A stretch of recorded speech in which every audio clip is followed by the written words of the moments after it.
Muy bien, queridos y queridas, sean todos muy, pero muy bienvenidos una vez más a esta reunión de día sábado. Feliz sábado para cada uno de ustedes. Espero que hayan tenido una semana fortalecedora. Si no fue así, alabado sea Dios por este sábado que nos entrega para poder descansar, para poder dejar atrás todo ese afán diario de la semana. El día de hoy el tema quise hacerlo un poco más breve porque, bueno, quería ir más que nada al punto y no extenderme demasiado. Sé que las últimas reuniones han sido un poco más extensas y bueno, yo sé que el ser humano tiene 30 minutos nada más de concentración, así que voy a aprovechar esos 30 minutos y los vamos a aprovechar al máximo. Primero que nada, vamos a comenzar con una oración para que sea Dios quien dirija lo que vamos a hablar. ¿Ok? Así que allí donde están, cada uno incline su rostro porque vamos a orar. Padre bendito que estás en el cielo, santificado sea tu grande y glorioso nombre, Señor. Te damos gracias porque en tu gran misericordia tú nos has brindado, Señor, un día a la semana para poder descansar de nuestra labor semanal, para poder dedicarlo a ti, Señor, a la adoración de tu nombre y a poder pasar en comunión contigo, Señor, este día. Te rogamos que tú te sigas quedando con nosotros en cada uno de los lugares en donde nosotros estamos, Señor, reunidos de diferentes partes del mundo. Estamos aquí para poder escuchar qué es lo que tú tienes para mencionarnos y para enseñarnos en el día de hoy.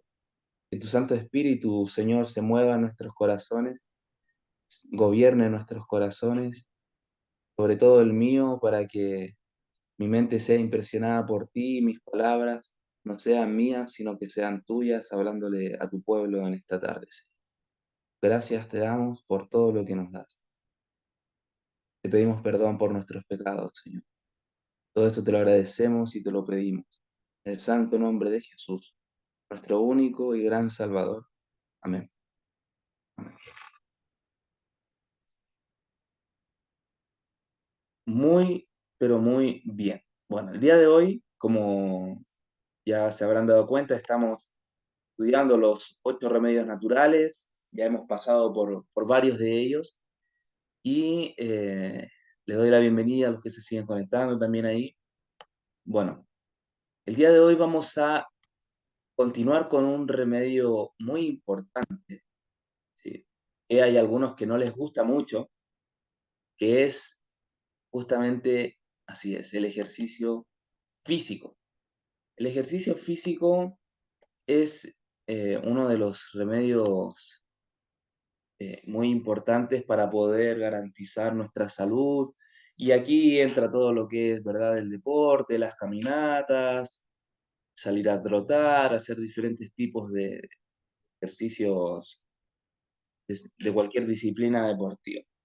Esto ya lo sabemos, pero no estamos aquí a hablar para ese tipo de ejercicio, aunque es muy importante y es uno de los 8 remedios naturales, incluso como terapias, nosotros lo podemos utilizar para personas que tienen problemas, por ejemplo, de movilidad, que han tenido algún tipo de problema o un derrame, como un accidente cerebrovascular isquémico, les puede llegar a hacer muy bien el ejercitar ciertas partes de su cuerpo que ellos no pueden mover, nosotros ayudarles y hacerles terapias, ¿verdad? Por eso están los fisioterapeutas que ayudan en toda esta parte.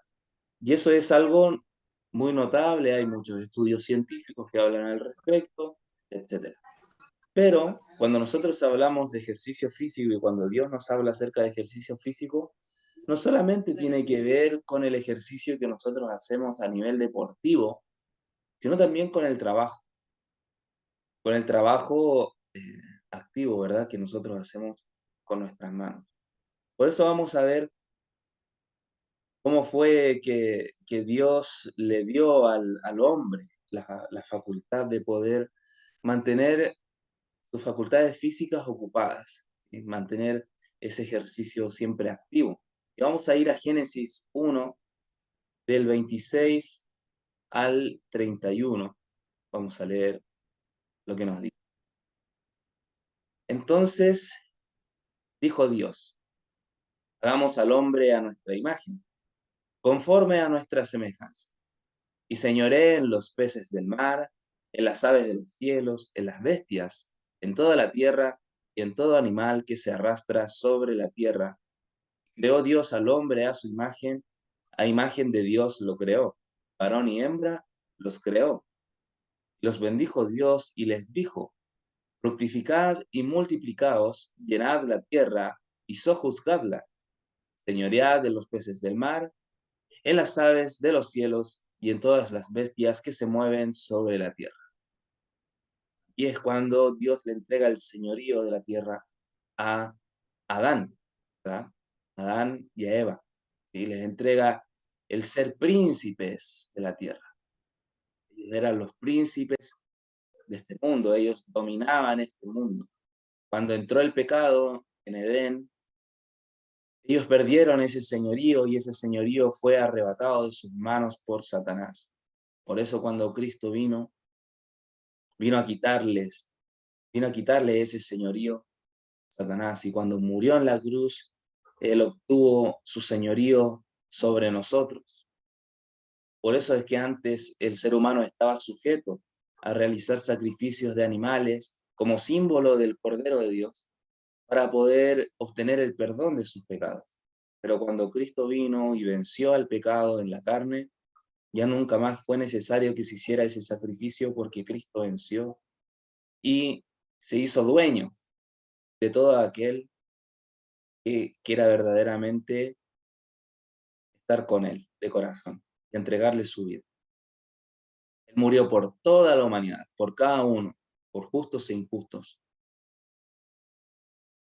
Aún así, es decisión de nosotros acercarnos a Él y aceptar su salvación.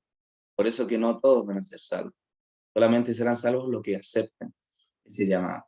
Pero aún así, nosotros vemos acá esa perfección como en su plan divino, como Él, como segundo Adán, recuperó ese señorío que había perdido Adán. Y a través de Él volvemos a señorear a través del Espíritu Santo. Luego el versículo 29 en adelante les da una orden, ¿verdad? Aparte de tenerlos allí en la tierra y darles la orden de fructificarse, de multiplicarse, de llenar la tierra, etcétera, y señorear sobre toda la tierra. Después le dijo, he aquí que os he dado toda planta que da semilla, que está sobre la tierra, y todo árbol en que hay fruto y que da semilla os serán para comer.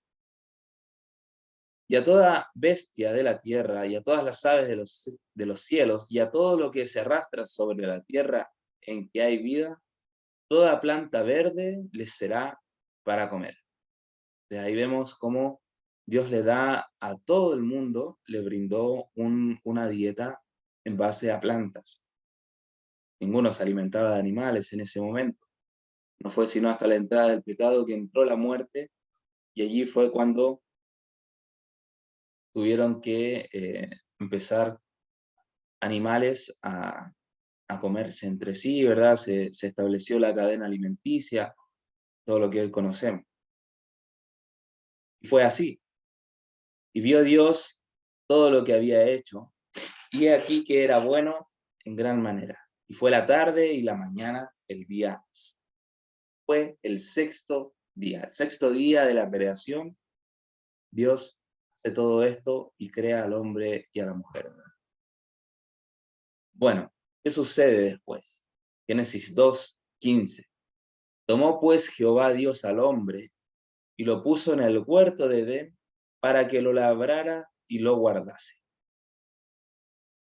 Para todos aquellos que nos imaginábamos, porque hasta en algún momento de mi vida yo también me imaginaba que Adán y Eva estaban ahí en el jardín del Edén, caminando todo el tiempo, con las manos en los bolsillos. Bueno, no tenían bolsillo porque andaban desnudos, pero sí, de brazos cruzados, mirando nada más, y dicen, ay, mira qué lindo el pajarito, qué linda la flor, qué linda esa fruta, qué lindo ese corderito. No es- Claro, obviamente que estaban en un constante gozo y contemplando la maravillosa creación de Dios, pero no estaban de ociosos por la tierra. Dios les dio que labraran el huerto y lo guardasen. De hecho, hay citas de Elena White que nos mencionan que ellos hacían pérgolas con las enredaderas y bueno, hacían toda una especie de, adornaban todo este huerto y le daban forma a las diferentes plantas para poder embellecer mucho más. Ríndele.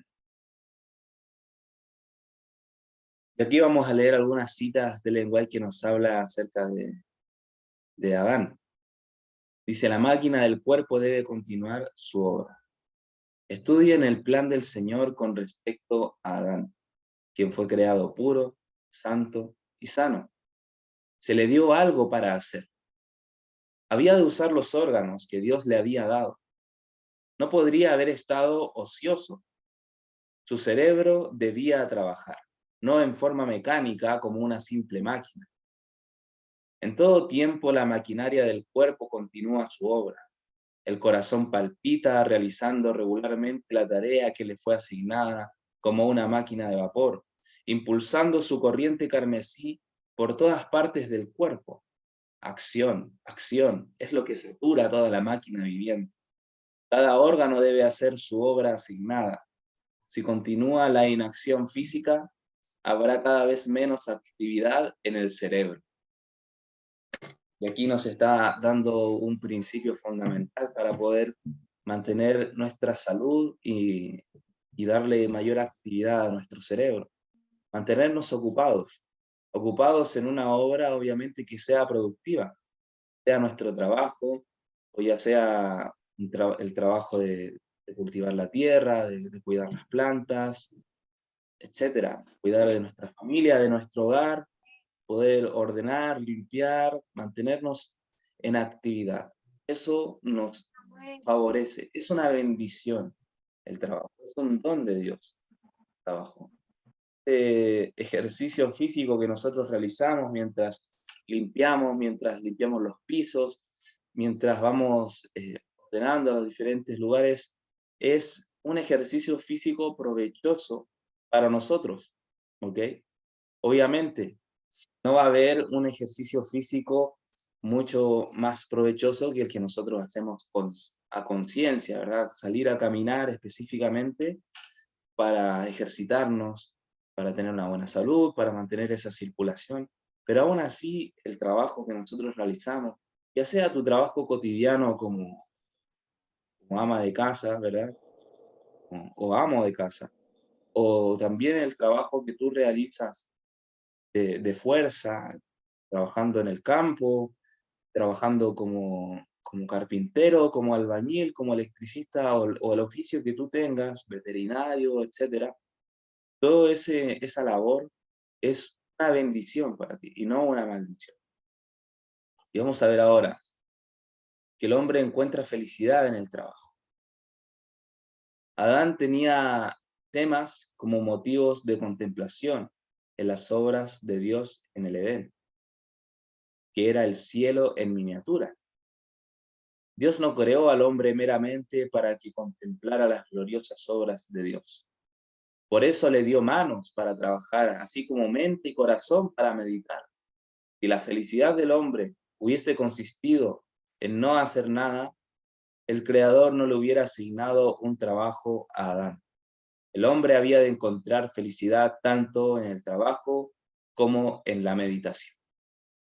Y ya nos decía Salomón en el libro de Eclesiastés, bueno es que el hombre coma, beba y disfrute del fruto de su trabajo y se goce en su trabajo, porque esta es la parte que le corresponde al hombre. Si usted no es feliz en el trabajo que realiza, tal vez debe volver a restablecer el orden de cosas, ¿verdad? Establecer el el orden de sus prioridades y ver verdaderamente si ese trabajo que usted está realizando lo está haciendo feliz. Porque Dios creó el trabajo para nosotros, para que podamos mantenernos no de ociosos, porque el ocio es la madre de todos los vicios, sino mantenernos ocupados y darnos felicidad, tanto en el trabajo como en la meditación. Bueno, aquí quiero que ustedes puedan ver algo que es muy interesante, que es justamente los lugares por donde andaba Jesús. Jesús andaba por toda la zona de Galilea, andaba por Nazaret, andaba por Samaria, andaba por Jerusalén, por Hebrón, por Arimatea, por Sarepta, Sidón. Lo vemos en la Escritura transitando por diferentes lugares, ¿sí? Por todos estos lugares. Y me gustaría solamente mostrarle algunos, porque si nos ponemos a mirar todos los lugares que recorrió Jesús, no vamos a terminar más de poner versículos bíblicos que nos van mencionando los lugares. Es muy interesante lo que nos dice acá, en Mateo 15. Puse solo algunos versículos donde menciona las ciudades.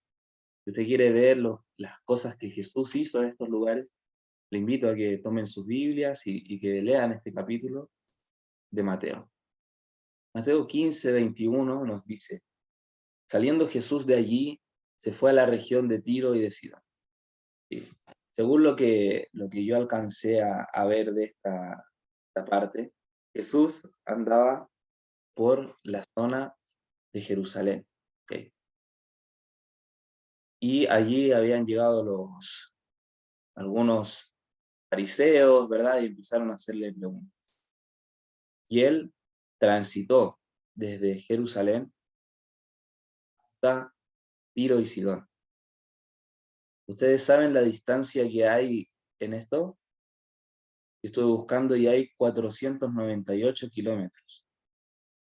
498 kilómetros. Imagínense caminar 500 kilómetros. Es como, no sé, caminar, a ver, de aquí. Estoy aquí supongamos, una ciudad conocida, ¿ve? Porque no van a conocer dónde estoy yo. Desde Buenos Aires, Argentina, más o menos hasta Córdoba. Imagínense, una caminata así.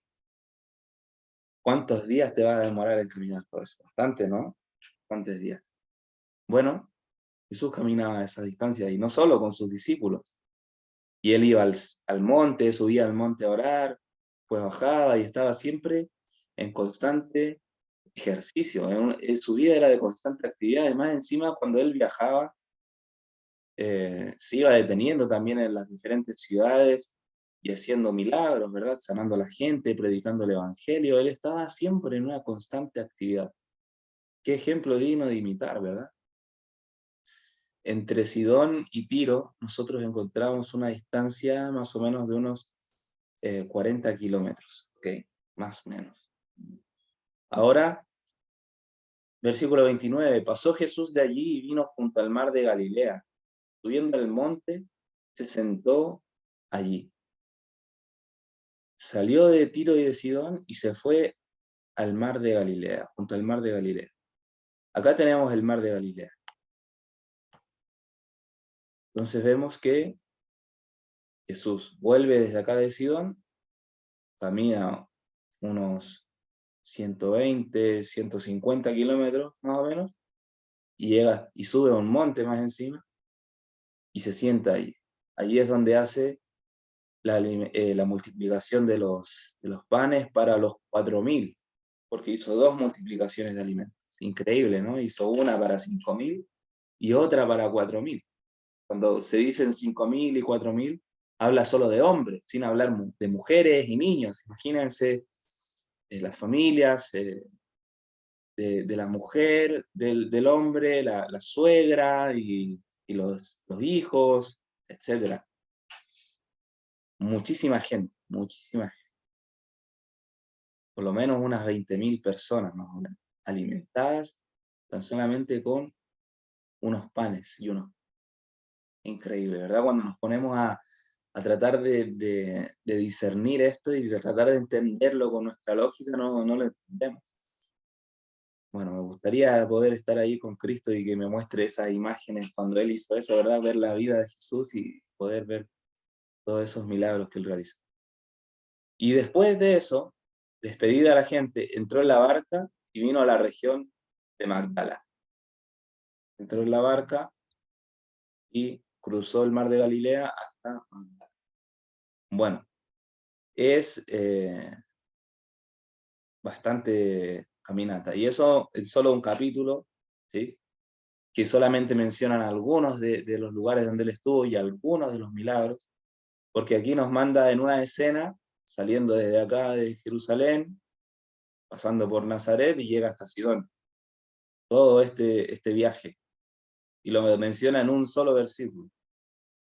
Imagínense lo que en realidad habrá sido todo ese viaje, lo que sucedió en el camino, las personas que se fueron encontrando, en fin.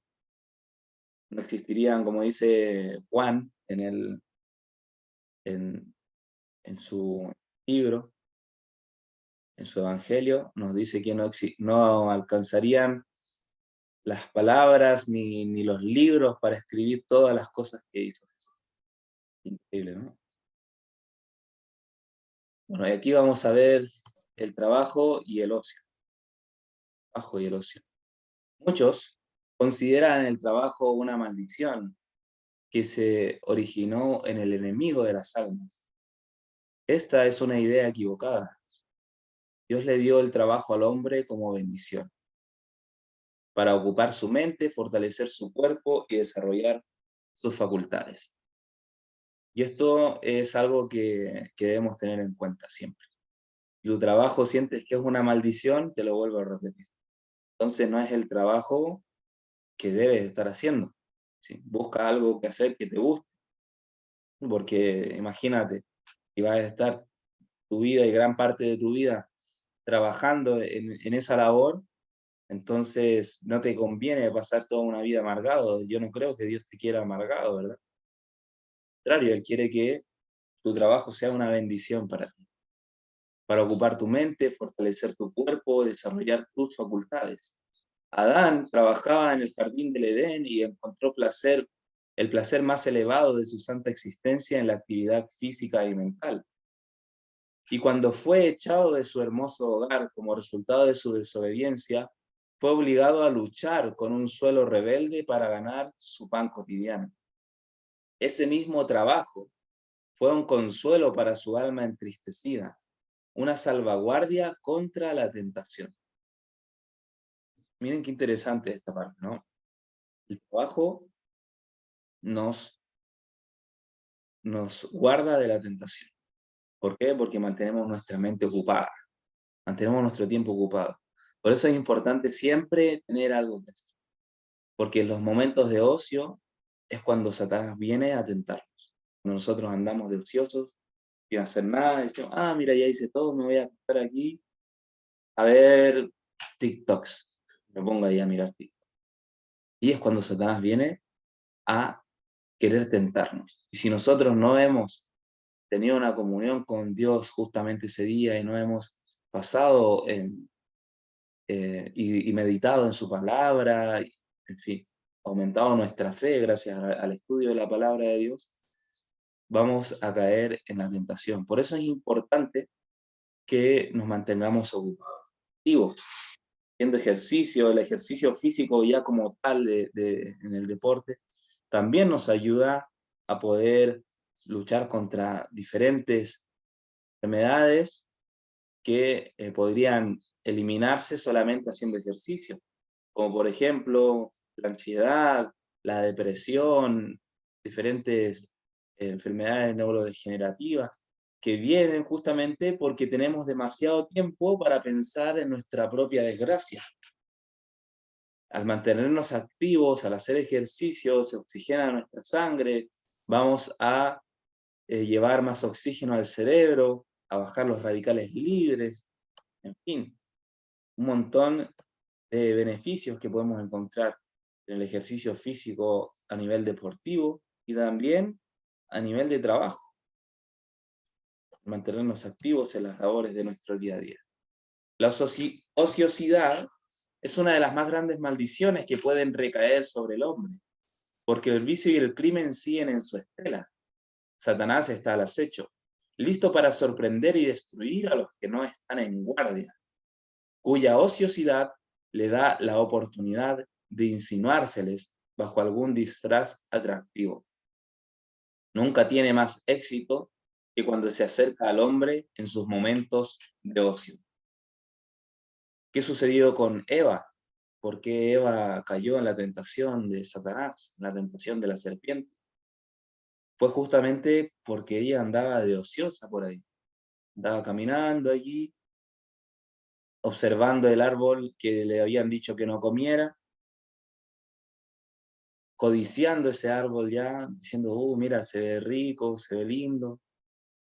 Y en lugar de estar junto a su marido, en lugar de estar haciendo lo que tenía que hacer, que es estar junto a su marido, labrando el jardín. En lugar de estar haciendo eso, se fue a dar una vuelta por allí sola, cuando Dios le dijo que no se separara, pero aún así ella se sintió lo suficientemente fuerte como para poder resistir esa tentación. ¿Cuántas veces nosotros también caemos en ese error? Que nos ponemos voluntariamente en el territorio de Satanás, en el territorio de la tentación, y empezamos a mirar y admirar desde lejos o a acariciar pensamientos de maldad, pensamientos de pecado, y nos ponemos a pensar y decir, uy, ¿qué sería si lo hiciera? ¿Cómo me sentiría? Extraño esa sensación. Y al final, ¿qué pasa? En ese ocio, en ese tiempo de ocio, de pensamiento inútil, empezamos a caer en el juego de Satanás. Y ahí es cuando él más éxito tiene, cuando se acerca al hombre en sus momentos de ocio. Tengamos cuidado con nuestro tiempo, tengamos cuidado con el tiempo de nuestros hijos. ¿Sí? Hoy en día se está criando a una generación que se la mantiene en mucha ociosidad. ¿Por qué? Porque se les brinda herramientas tecnológicas que no teníamos en nuestro tiempo y debemos adaptarnos a ello. Cada etapa tiene sus propias pros y sus contras, ¿verdad?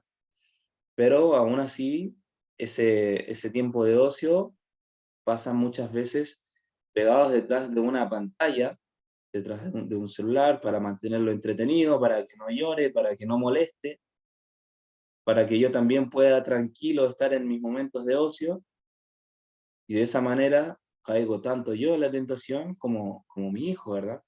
Por eso es importante mantener el equilibrio en todas las cosas. Si bien es cierto tener momentos de distracción, momentos de recreación, ¿verdad? De recrear la mente, salir, caminar, eh, no estar todo el tiempo haciendo lo mismo, no estar todo el tiempo trabajando, no estar todo el tiempo limpiando. Siempre tiene que haber un equilibrio, por eso ahí está la temperancia. ¿Sí? Elegir lo bueno, pero también saber que el exceso de algo bueno también puede llegar a ser malo. Si yo me como 10 kilos de manzana por día, en algún momento me voy a morir. Por eso es importante tener en cuenta ese equilibrio. Y ese equilibrio nos lo da el Espíritu Santo. El Espíritu Santo nos brinda la capacidad de discernir, de no irme ni muy a la derecha, muy a la izquierda, sino seguir el camino que Dios quiere que siga. Y vamos a ver un poco el ejemplo de Jesús. Jesús y el ejemplo de Jesús en su niñez, que muy poco se habla, y en el deseado de todas las gentes, libro que escribió Ellen White, la sierva de Dios, gracias a que recibió el espíritu de profecía, a ella se le revelaron muchas cosas, y nos da mucha luz acerca de una etapa de la vida de Jesús que en la palabra de Dios no se habla mucho, pero sí confirma todo lo que ya se habla en la palabra de Dios, obviamente. Nunca va a contradecir. Si llega a contradecir algo de lo que dice la Biblia, entonces no es sierva de Dios. ¿Sí?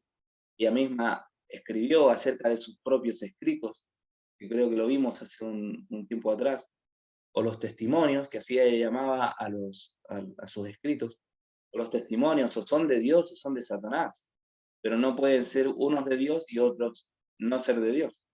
Son todos de Dios o son todos de Satanás. Y ahí en eso cada uno debe tomar una decisión. Pero no podemos tomar una decisión si es que no los leemos, si es que no evaluamos, ¿verdad? Todo lo que se escribe. Por eso cada uno debe tener la dirección del Espíritu Santo a la hora de leer estas cosas y decir, Dios, esto tú lo enviaste, es una revelación tuya, y conforme, como dice Isaías 8:20, a la ley y al testimonio, si no hablan conforme a esto, es porque no les ha amanecido. Por lo tanto, si no hablan conforme a la ley de Dios, a los 10 mandamientos, si contradicen uno de los mandamientos, entonces no les ha amanecido, no les ha llegado la luz de Dios. Por lo tanto, están en tinieblas, y si están en tinieblas, son de Satanás. Y el testimonio es el espíritu de profecía, según Apocalipsis 19:10, que nos dice que el testimonio de Jesús es el espíritu de profecía. Y justamente el espíritu de profecía se ve a lo largo de toda la Biblia. Todo el Espíritu Santo es el que da el espíritu de profecía. Por lo tanto, si nosotros vemos un escrito de cualquier persona, o algún texto, o alguna predicación, y que nos venga y nos hable en contra o contradiciendo lo que nos dice la palabra de Dios, por lo tanto, no viene de Dios. Y eso debemos evaluarlo cada uno. Ahora, ¿qué nos dice acerca del ejemplo de Jesús en su niñez? Es muy bonito este capítulo.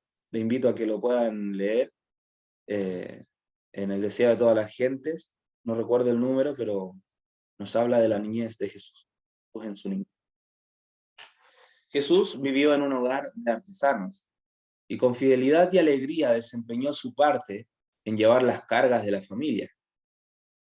O sea que andaba rezongando porque le tocaba cepillar la madera, le tocaba limpiar la mesa, recoger la mesa, y él se levantaba rezongando.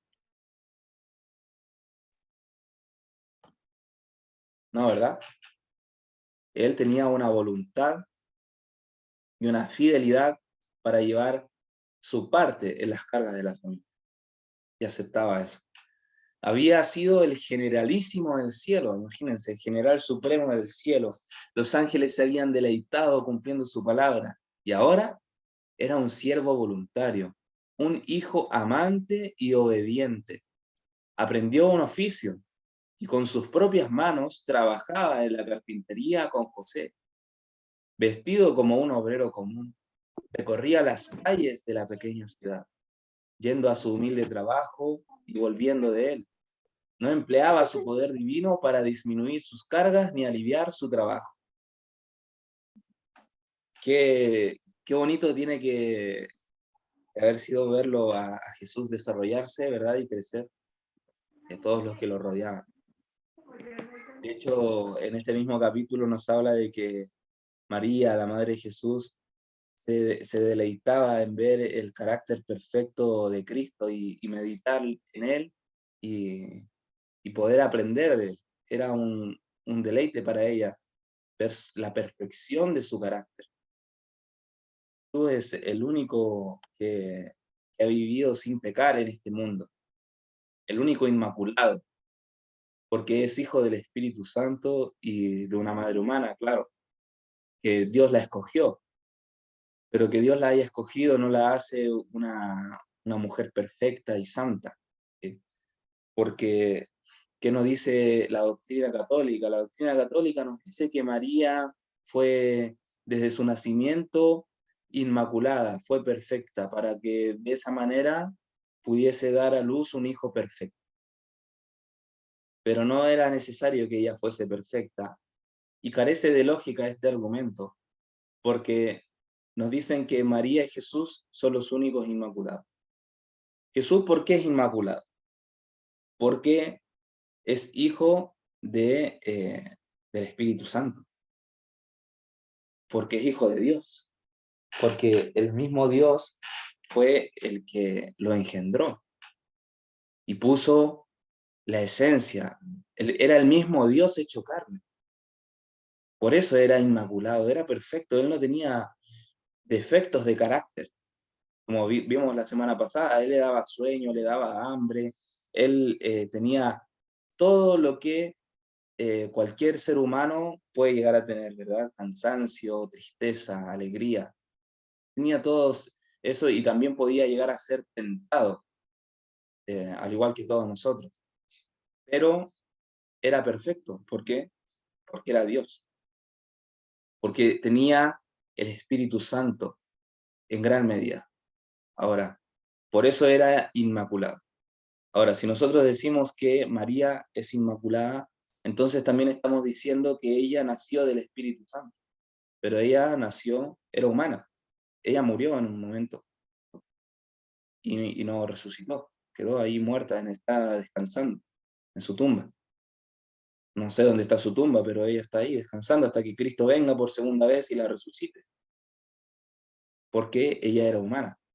Si nosotros decimos que ella era inmaculada, que estamos diciendo entonces que su madre también era inmaculada, y así toda la ascendencia. Entonces, siempre hubo toda una generación que fue perfecta, y venía del linaje de David, y David pecó, por lo tanto su linaje no era inmaculado, porque si nosotros decimos que María era inmaculada, entonces tenemos que decir que todos sus antepasados también fueron inmaculados, y eso no tiene lógica. El único inmaculado es Cristo. Cristo es el único, cuando digo inmaculado es sin pecado, es perfecto. ¿Ok? Cristo es el único que tiene esas características. ¿Por qué? Porque Él nació conforme a la profecía, nació de una manera prodigiosa, de una manera que no podemos explicar. Cuando se habla del Mesías y se habla de la señal de, de Dios, ¿verdad? La santificación, esta señal, nos habla acerca de un prodigio, de un augurio. Si un augurio es como una profecía. Todo esto nos está refiriendo a Jesús, todo esto hablando desde el lenguaje hebreo, ¿verdad? Y también nos dice que Él es un prodigio. Nos dice que Él es un milagro, que no tiene explicación su nacimiento. Solamente por fe lo aceptamos. Bueno, eso como un paréntesis para que podamos ir aclarando algunos puntos. Mientras Jesús trabajaba en su niñez y juventud, su mente y cuerpo se desarrollaban. No empleaba temerariamente sus facultades físicas, sino de una manera que las conservase en buena salud, a fin de ejecutar el mejor trabajo en todo ramo.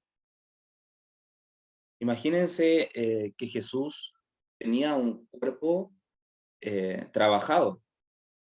Él tenía una musculatura bien definida, pero tampoco al exceso así de irse a ser un físico-culturista, ¿verdad? Como dice acá. No empleaba temerariamente su facultad, no se extralimitaba, pero sí él tenía que mantenerse saludable. Su cuerpo también debía ser preparado para lo que iba a sufrir al final. Ustedes se imaginan a un Jesús gordo cargando la cruz después de haber sido azotado 40 veces y golpeado, en fin. ¿Se lo imaginan un Jesús gordo caminando con la cruz? No, no, ¿verdad? Él tenía todo eh, una, una formación y una composición muscular bastante definida, porque era carpintero. Imagínense lo que era levantar eh, la madera en ese tiempo, ir a cortar la madera, traer esas vigas enormes. Imagínense que él trabajaba allí en Nazaret, preparando todos los tipos de cosas que se hacían con madera en ese tiempo. Podemos hablar desde mesas, sillas, puertas, ventanas, hasta los ayos de los bueyes, que son bastante pesados, ¿verdad? Tenemos también barcas, también pueden llegar a haber construido o reparar barcas. Es algo muy amplio el tema de la carpintería y sobre todo en ese tiempo que era un poco más Se trabajaba con otros tipos de madera más pesadas, ¿verdad? Él tenía todo una composición física muy saludable. No quería ser deficiente ni aún en el manejo de las herramientas. Imagínense, todo él quería hacerlo con perfección, siempre buscando hacerlo mejor. Fue perfecto como obrero, como lo fue en carácter. Imagínense tener un, una cama o una mesa que haya sido realizada por el mismo Jesús. Qué perfección, ¿verdad? En su composición, una belleza. Por su ejemplo nos enseñó que es nuestro deber ser laboriosos, que nuestro trabajo debe cumplirse con exactitud y esmero, que una labor tal es honorable. El ejercicio que enseña a las manos a ser útiles y prepara a los jóvenes para llevar su parte de las cargas de la vida, da fuerza física y desarrolla toda facultad. Todos deben hallar algo que hacer para sí y para otros. Dios nos asignó el trabajo como una bendición. Solo el obrero diligente halla la verdadera gloria y el gozo de la vida. La aprobación de Dios descansa con amable seguridad sobre los niños y jóvenes que alegremente asumen su parte en los deberes de la vida y comparten las cargas de sus padres. Los tales, al salir del hogar, serán miembros útiles de la sociedad. Y yo le agradezco a Dios por darme los padres que me dio, porque verdaderamente desde muy pequeño ellos siempre me enseñaron los diferentes oficios, tanto los oficios del hogar, como mi padre el oficio de la construcción, electricidad, en fin, todo lo que es construir una casa, lo aprendí gracias a mi padre terrenal, digamos, ¿no? Obviamente gracias a mi Padre Celestial primero que me los entregó a ellos. Pero yo recuerdo que dentro de la sabiduría que Dios le dio a mis padres, le dio esa sabiduría de educarme de una manera útil. Muy pocas personas o jóvenes tienen la dicha de esto, de decir esto. También en el ámbito del hogar, poder pasar una escoba, un trapo de piso, poder cocinar un plato de comida que no solamente sea un plato de comida comible, sino que también sea rico. Todas estas cosas, incluso las labores más desagradables que nunca me gustaron, como limpiar el baño, pero igual, eh, gracias a Dios las aprendí. Y he conocido jóvenes que cuando nos tocaban, por ejemplo, las campañas de colportaje, vivir todos en una casa, que nunca habían aprendido ni siquiera a cocinar un paquete de fideos. Y ahí vemos también cómo tienen que aprender ya de grandes cosas que podrían haber aprendido de niños. Cuán importante es poder educar a nuestros hijos de la manera correcta, de una manera simétrica en todas las cosas. Jesús nos dio un ejemplo extraordinario de esto. Jesús trabajaba con alegría y tacto. Necesita mucha paciencia y espiritualidad para introducir la religión de la Biblia en la vida familiar y en el taller, para soportar la tensión de los negocios mundanales y sin embargo continuar deseando sinceramente la gloria de Dios. Y eso es verdad. La espiritualidad que necesitamos para poder a nuestra labor diaria introducirle la religión de la Biblia es, es un nivel de espiritualidad muy alto para terminar nuestra jornada o en lo que sea que nosotros estemos haciendo y seguir con la mente en las cosas del cielo. Es que es algo que muchas veces parece como contradictorio y decir, pero ¿cómo voy a estar pegando ladrillos y pensando en el cielo o orando? Bueno, Jesús nos dio un ejemplo, miren lo que nos dice acá. En esto Cristo fue un ayudador. Nunca estuvo tan embargado por los cuidados de este mundo que no tuviese tiempo o pensamientos para las cosas celestiales. A menudo expresaba su alegría cantando salmos e himnos. Perdón. A menudo expresaba su alegría cantando salmos e himnos celestiales. Se escucha bien el audio, ¿verdad? Sí. Una marca que está un poquito lento el internet. Espero que se esté escuchando. Bueno, mientras estaba trabajando, él estaba cantando. A menudo los moradores de Nazaret oían su voz que se elevaba en alabanza y agradecimiento a Dios, vecinos de él. Mantenía comunión con el cielo mediante el canto, y cuando sus compañeros se quejaban por el cansancio, eran alegrados por la dulce melodía que brotaba de sus labios. Sus alabanzas parecían ahuyentar a los malos ángeles, y como incienso, llenaban el lugar de fragancia. La mente de los que le oían se alejaba del destierro que aquí sufrían para elevarse a la patria celestial. Y aquí nos da un ejemplo en cómo también nosotros podemos ser una ayuda para todos aquellos compañeros de trabajo que muchas veces se quejan en el trabajo, ¿verdad? Que tienen problemas, personas que vemos, pacientes que podemos llegar a visitar, que tienen enfermedades muy graves y están en una depresión muy grande. A través del canto podemos ahuyentar a los malos ángeles, podemos acercarlos a Dios, y también nosotros podemos mantenernos en una comunión. Dice, mantenía comunión con el cielo mediante el canto. Yo me lo imagino también a Jesús mientras hacía esas largas caminatas con sus discípulos, cantando en el camino con ellos y enseñándoles himnos, ¿verdad? Y salmos, y cantando estas alabanzas a Dios. Jesús es nuestro ejemplo. Son muchos los que se espacian con interés en el periodo de su ministerio público, y que es muy importante, claro que sí, esos últimos 3 años y medio que vivió Cristo acá en este mundo, fueron pero muy importantes para nosotros. Pero también dice que estos que se espacian en ese periodo pasan por alto la enseñanza de sus primeros años, lo cual fue fundamental para que él tuviera el carácter que tuvo y que fuera como fue en esos 3 años, y que expresara ese amor y que tuviera todo ese carisma y que toda la gente se acercara a No, él, no, justo para mi cumple. Yo le que dije, oh, te tuviera lo haría para mi esa cumple. Ah, no se sabiduría de lo preocupe. alto. Ahora Se debe en gran medida a que él se debe en gran medida a que él se mantuvo en una comunión durante toda su niñez, y tuvo una buena crianza también.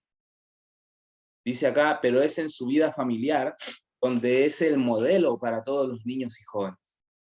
El Salvador condescendió en ser pobre, a fin de enseñarnos cuán íntimamente podemos andar con Dios nosotros, los de suerte humilde. Vino para agradar, honrar y glorificar a su Padre en las cosas comunes de la vida.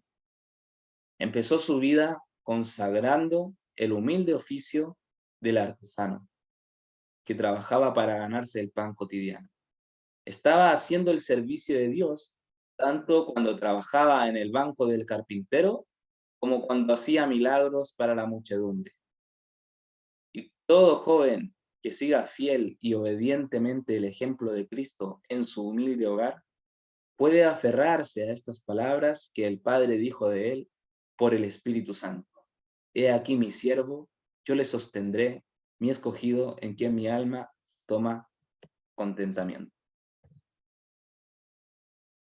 Bueno, el ejemplo de Jesús en cuanto al trabajo es un ejemplo extraordinario en cuanto a su vida y en cuanto a su carácter, y en cómo él utilizaba las diferentes herramientas que nosotros también tenemos disponibles para mantener una comunión con Dios. También es muy admirable. Pongámonos en comunión con Dios, amigos. Busquemos del Espíritu Santo para que Él pueda brindarnos sabiduría para elegir si es que el trabajo que tenemos nos hace infelices o no nos ayuda a honrar a Dios. Dejar ese trabajo y poder elegir un trabajo o que Dios nos brinde el trabajo que Él le agrade y que nosotros nos haga felices. Y también para que podamos mantenernos en comunión con Dios siempre durante todo el día en nuestras ocupaciones cotidianas, sea en nuestro trabajo, ya sea en el trabajo en el hogar, que podamos siempre mantener presente a Dios en nuestros corazones durante toda la semana, no solamente en el día del sábado. Y bueno, ya que hablamos del trabajo,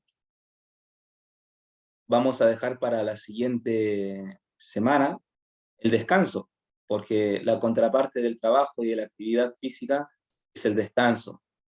Pero voy a darles un spoiler. Se encuentra en Génesis 2.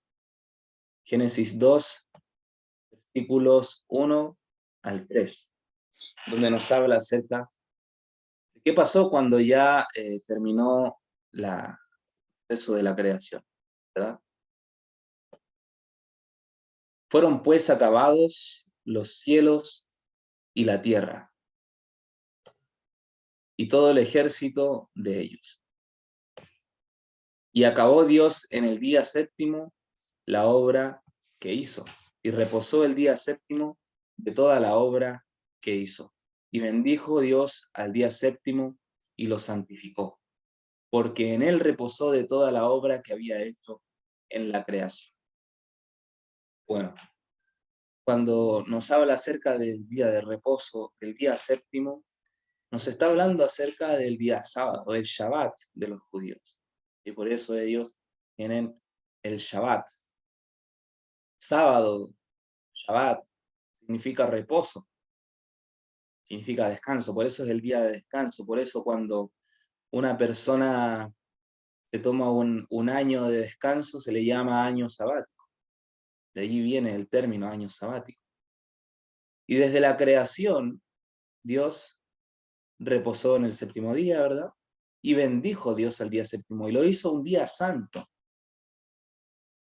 Y después nos dejó ese día a nosotros como legado para que recordemos la creación, para que recordemos que Dios nos hizo, que Dios hizo el mundo, que Dios hizo nuestro trabajo, que Dios hizo todo lo que está a nuestro alrededor.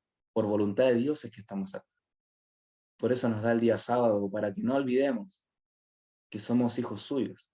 Y también nos da el día sábado para poder descansar de todas las labores que tenemos en el día a día, en nuestra semana.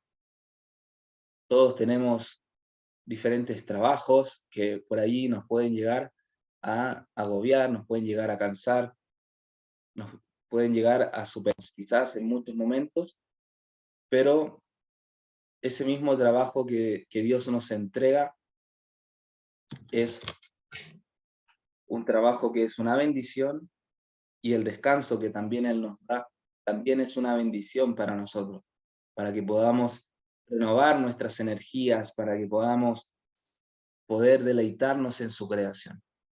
Todo eso lo vamos a estudiar la semana que viene, si Dios quiere, pero quisiera que nos quedemos con lo central del tema de hoy.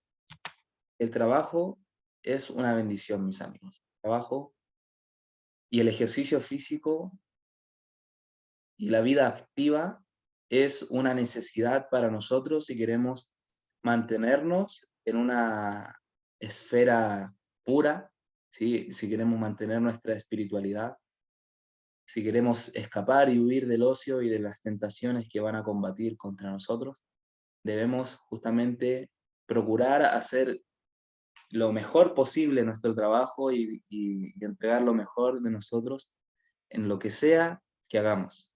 Como dice ya el versículo bíblico de Pablo, todo lo que te venga a la mano para hacer, hazlo para la gloria de Dios, ¿verdad? Con todas tus fuerzas, ya sea si coméis o bebéis o hacéis cualquier otra cosa, que sea siempre para la gloria de Dios. Muy bien, vamos a terminar con una oración. Padre Santo que estás en el cielo, santificado sea tu grandioso nombre. Gracias te damos, Señor, porque nos entregas la bendición de poder aprender sobre el ejemplo práctico de Jesús. Porque si Cristo no hubiese venido a este mundo, todavía estaríamos perdidos en cómo es que debemos cumplir tu palabra. Pero gracias a Cristo y gracias al Espíritu Santo, podemos tener de tu gracia, Señor, y de tu fortaleza para poder enfrentar este mundo, para poder seguir el ejemplo que Cristo nos dejó, Señor, en su vida de intensa actividad por la familia humana. Te rogamos, Padre, que en esta hora tú nos ayudes a practicar este ejemplo para también poder ser luces para otras personas, Señor. Ayúdanos a tener siempre una canción en nuestro corazón para los momentos tristes, para poder ser elevados hacia ti, para poder ser llenos de tu Santo Espíritu. Y que toda nuestra atmósfera sea inundada de los ángeles que nos vienen a proteger y a espantar a todos esos espíritus malignos que pretenden siempre derrumbarnos, Señor. Quédate con aquellas personas que están sufriendo en este momento, que están pasando malos momentos. Bendícelos, Señor, con la presencia de tus ángeles y libéralos de la esclavitud, de la tristeza, Señor. Quédate con nosotros durante el resto de este día y enséñanos a vivir como tú quieres que vivamos. Todo esto te lo agradecemos, Padre, y te lo pedimos conforme a los méritos de Jesús, nuestro único Salvador. Amén.